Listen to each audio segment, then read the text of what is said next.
The first time I went to visit the Sea of Galilee, I was enchanted, knowing that I'm visiting the town of Jesus and visiting the many places around where many of the miracles mentioned in the Bible happened. We went to the place where the Sermon of the Mount happened, to Capernaum, the town of Jesus, to rolling hills where the miracle of the multiplication of fishes and loaves happened, and I have celebrated Mass also right there at the shore of the Sea of Galilee. The Sea of Galilee is actually a lake, a freshwater lake in Israel. It is known also as the lowest freshwater lake on earth and the second lowest lake in the world after the Dead Sea, a saltwater lake at levels between 215 meters and 209 meters below sea level.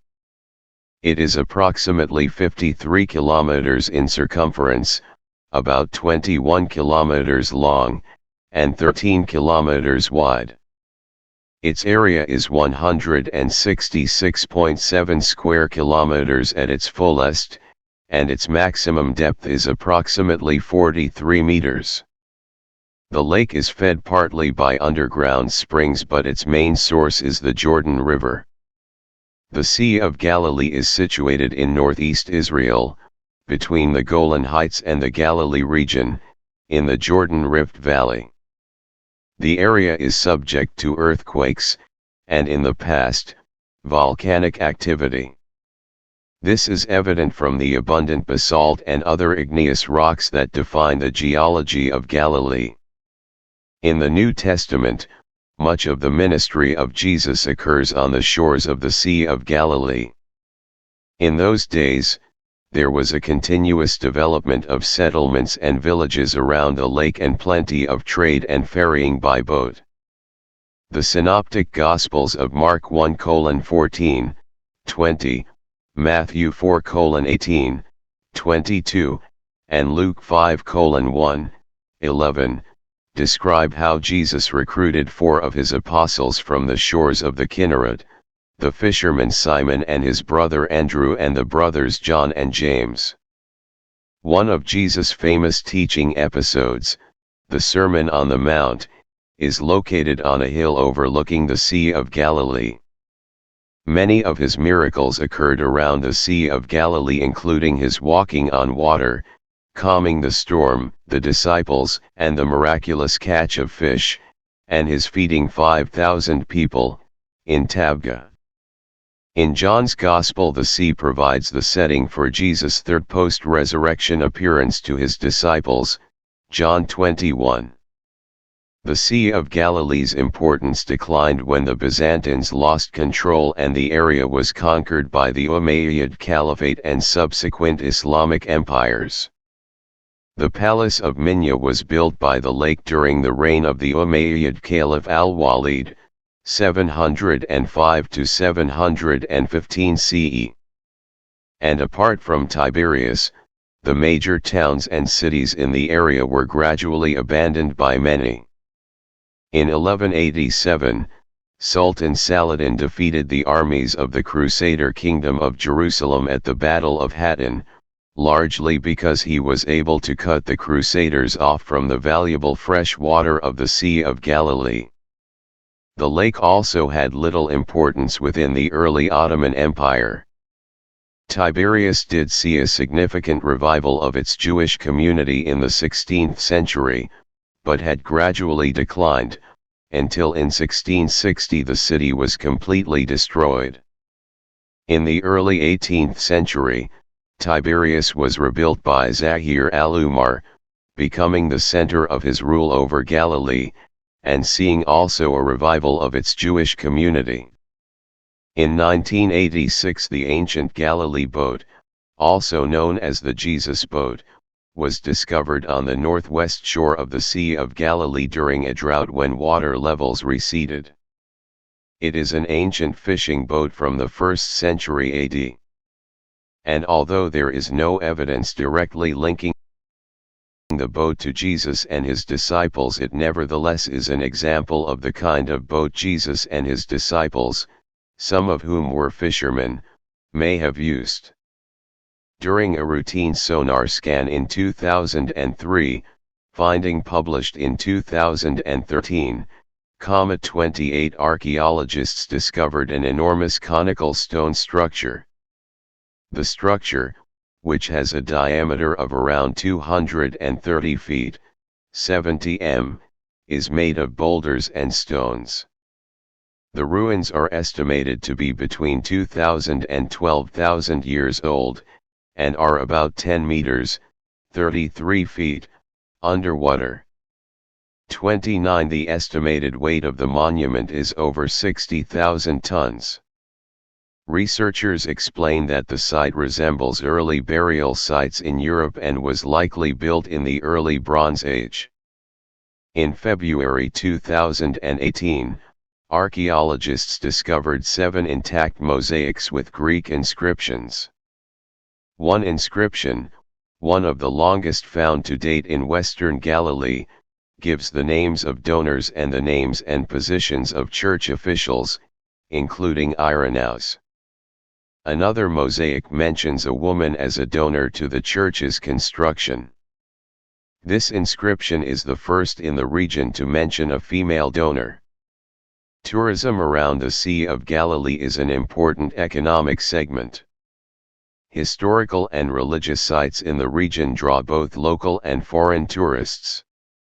The Sea of Galilee is an attraction for Christian pilgrims who visit Israel to see the places where Jesus performed miracles according to the New Testament, such as his walking on water, calming the storm and feeding the multitude. In April 2011, Israel unveiled a 40-mile, 64-kilometer, hiking trail in Galilee for Christian pilgrims, called the Jesus Trail. It includes a network of footpaths, roads, and bicycle paths linking sites central to the lives of Jesus and his disciples. It ends at Capernaum on the shores of the Sea of Galilee, where Jesus expounded his teachings. Another key attraction is the site where the Sea of Galilee's water flows into the Jordan River, to which tourists also partake in the building of rafts on Lavnun Beach, called Rhapsodia. Here many different age groups work together to build a raft with their bare hands and then sail that raft across the sea. Mentioned 67 times in the Bible, Galilee appears more predominantly in the New Testament, 64 times, compared to the Old Testament, 9 times. 1 Chronicles documents the fertile land, and its mention in Joshua and 1 Kings describes it as land gifted from Solomon to King Hiram. Isaiah includes it in a prophecy fulfilled in Matthew 4:13-16, when Jesus ministered in Capernaum near the major highway from Egypt to Damascus, called the Way of the Sea. Galilee, where Jesus first called his disciples, is the location of many events recorded in the first 3 Gospels. The apostles were all Galileans by either birth or residence, records Smith's Bible Dictionary. Much of Jesus' public ministry occurred there, including 19 of Jesus' 32 parables, and 25 of Jesus' 33 miracles, according to Easton's Bible Dictionary. The first recorded miracle was when Jesus turned water into wine at the wedding in Cana in John 2:1-11. Biblical scenes such as the Sermon on the Mount and the Transfiguration also occurred there. Jesus is often referred to as Jesus of Galilee or Jesus of Nazareth, because custom associated people with cities instead of last names. The region is referenced in the book of Acts as an identifying factor of his disciples and many early followers. Acts 13:30-31 says, "But God raised him from the dead, and for many days he appeared to those who came up with him from Galilee to Jerusalem, who are now his witnesses to the people."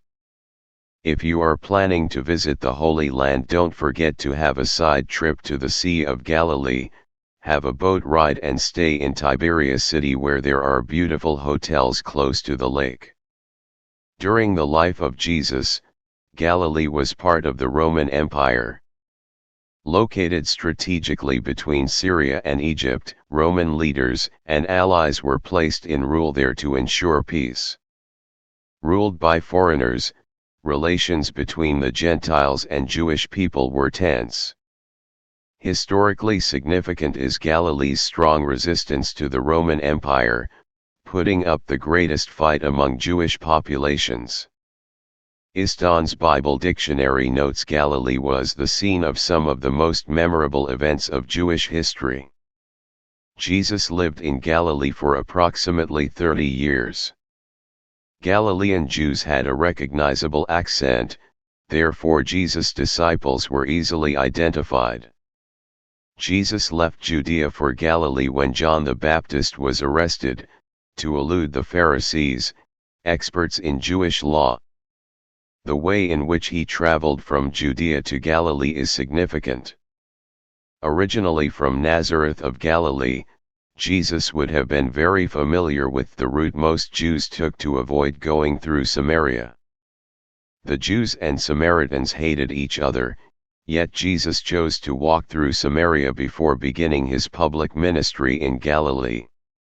Every step Jesus took on earth was intentional. He had been rejected in his hometown of Nazareth, and so traveled to begin his ministry in the Galilean city of Capernaum. The Galilean people were predominantly Jewish, but heritage had been blended over the decades, leaving the purely Jewish element to be relatively small. Christ humbled himself to begin his preaching, not to scholarly men, but those fit for soldiers. The people there were living in the darkness, meaning without Christ and without the gospel truth. Matthew 4:16 says, "The people living in darkness have seen a great light, on those living in the land of the shadow of death a light has dawned." Jesus pursues his own no matter where and what state they are in. The hope of the early disciples as they gazed up into the clouds to which Jesus ascended is the same hope we cling to in our hearts today. In an effort to provide younger generations with the opportunity to connect with their faith, the Gospel Trail, which takes sojourners from Nazareth to Galilee, marks many of the important biblical events in Jesus' life.